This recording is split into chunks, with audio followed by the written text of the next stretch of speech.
have no idea what you have unleashed. What the hell?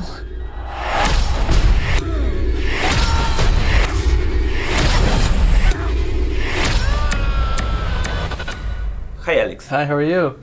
How difficult was to find the right tone for a new version of The Mummy? Challenging because we wanted to honor and respect both versions of The Mummy, actually all versions of The Mummy, starting with Boris Karloff Mummy, the Hammer films, and then the later Brendan Fraser films, and those are all very different tones. And so if you're a fan of those films, I wanted to give you the experience of understanding that we're respecting those universes, but we also wanted to bring something new to the table. And just by placing it modern day, you're already in a very different tone because it feels more immediate and present and real. And so the idea was, how do you give the audience all the adventure and the fun and the humor that they would expect from a Mummy movie, but place it in the modern day and make it feel like it's living in a grounded emotional reality. So every day you're constantly weighing what feels like it's too much or what feels like it's right.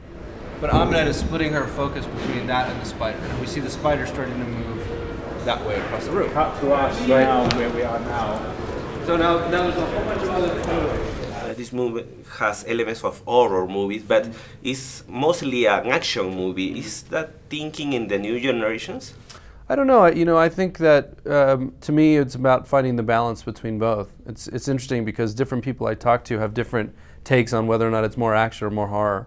And I think that you can't go to a Mummy movie without expecting some scares, At the same time, I do think that certainly the last round of Mummy movies set up a tradition of having a lot of action and a lot of scares together at the same time. So finding the balance is the key.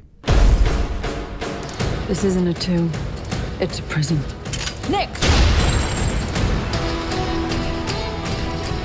The hieroglyph said she was named Aminette, chosen to be Egypt's next queen.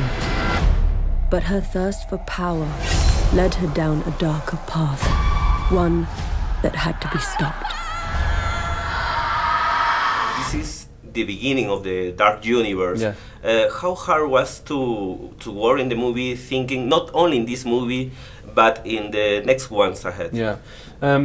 It was very important to all of us to deliver a satisfying Mummy movie, which meant it had to be its own story, beginning, middle, and end. And if in the context of that, we were able to set up things for Dark Universe, great. But if you look at the original, monsters were the first shared universe. It started with Frankenstein meets Wolfman, well before the superheroes did it. And they had already done 3 Frankenstein movies, and so the audience had fallen in love with that character. And they'd done a bunch of Wolfman movies, and the audience had fallen in love with that character, and then they brought them together. So by the time they brought them together, you had gotten to know each character, and I think that's the most important thing. You have to tell a satisfying story and then open the larger door. Welcome to a new world of gods and monsters. How easy is to work with a megastar like Tom Cruise? I've worked with him now for 10 years. We started on Mission Impossible 3. And Tom is a great collaborator, and he's so knowledgeable about every aspect of filmmaking. I mean, truly everything. And he's wonderful with story and script. So every day, it's a daily partnership. You're working through everything from what's the tone of the film to what feels most authentically honest, and what are the great character moments, and is the action exciting enough, and is it funny enough, or is it too funny? And to have someone who's made as many films as he's made, for me, this is only my second directing film, so it was very helpful. Get her, Nick! Kick her ass!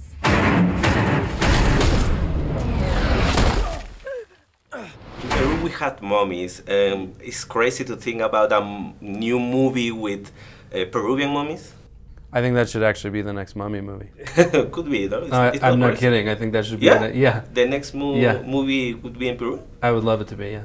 Yeah? Yeah. It's an idea that is developing? We've been talking about it for a while, yeah. Actually, halfway through this one, I thought we have to go there.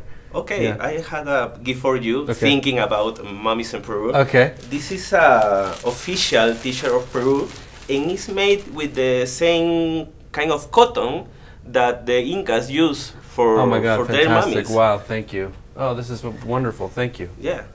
Awesome. I hope you, awesome. I hope you like it. Thank you, I love it. I love it. Thank you very much, Thank Alex. you so much. Please meet Princess Aminette. She will claim what she has been denied.